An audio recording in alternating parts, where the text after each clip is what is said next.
Adam, when Parker comes in, I think he has a proposition. Okay, it has actually started. Really? Sorry? Started. Alright. Georgina Leanne Hammer, later Georgia Hamer, entered this world on the 11th of April 1994 via actually the see womb you. of her mother, Tracy June Hewitt.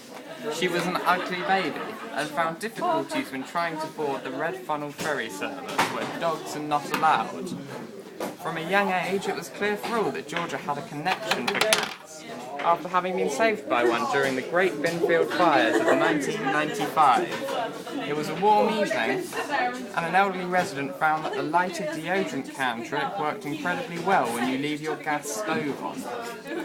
The fire spread quickly, jumping from house to trees to some more trees towards Georgia, who had been tied to a post outside the Lundis store. Only guide dogs were allowed in. Out of nowhere, a cat appeared, spraying the fire with its urine, before disappearing under the cloak of dusk. Georgia was safe, and she knew that she would do anything for that cat.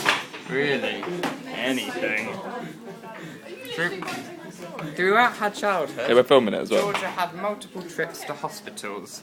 The widely accepted story is that her older, better sibling, Sam Alexander Hamer, was responsible. However, inside sources have revealed that this was not the case. Upon my extensive research into this account, I was presented with recordings of Georgia and a cat. Sticks and stones really did break her bones, but chains and whips only created lacerations. Time passed quickly in the urban bustle of Binfield, and soon she found herself in Binfield Primary School, where she first developed a taste for art and subsequently sleep deprivation.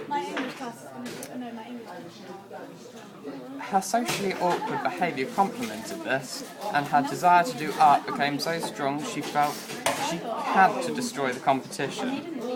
At the age of 7, Georgia started her reign of terror, beginning with the murder of 2 other children in her art class. Her signature death cry, Yum Yum Gibsmo, it goes a bit like, Can I hear it? would strike fear into hearts before she shut one of the children in the fridge, then pushing the fridge onto the second victim. A manhunt began for 12 days and 12 nights of terror, ending in a shootout on Binfield's roundabout. She survived through surrendering and was mysteriously released from prison aged 8 years old after fulfilling the chief prison officer's darkest dreams. What these were has never transpired. Upon entering her secondary education, Georgia underwent a rebranding operation as Georgia Hamer, Lady of the Night, breaking hearts and kicking ass since 1994. This decision was quickly reversed, however, under accusations that this was not appropriate for a 13-year-old girl. It wasn't long before her old habits of art and sleep deprivation returned. Adam's written my life story. And Georgia developed a serious caffeine addiction problem, skipping in and out of rehab whilst her life fell apart around her. Her life turned around, however, when one day she entered Waitrose Wokingham and engaged in converse with the lovely deli counter assistant and coffee shop operator, Adam Young.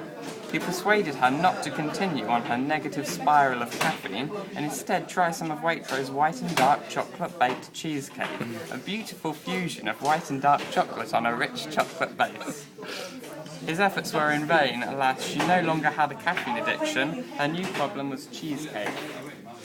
Local people frequently recount seeing Georgia down the back of alleyways, smearing herself in cheesecake and allowing tabby cats to lick it off. Alcoholism exacerbated problems. Whilst in a drunken state, her aggressive nature takes over, and she got drunk regularly. I cross-examined multiple eyewitnesses who confirmed this. Bellend Luke McGovern broke my pen, and I shall continue in pencil.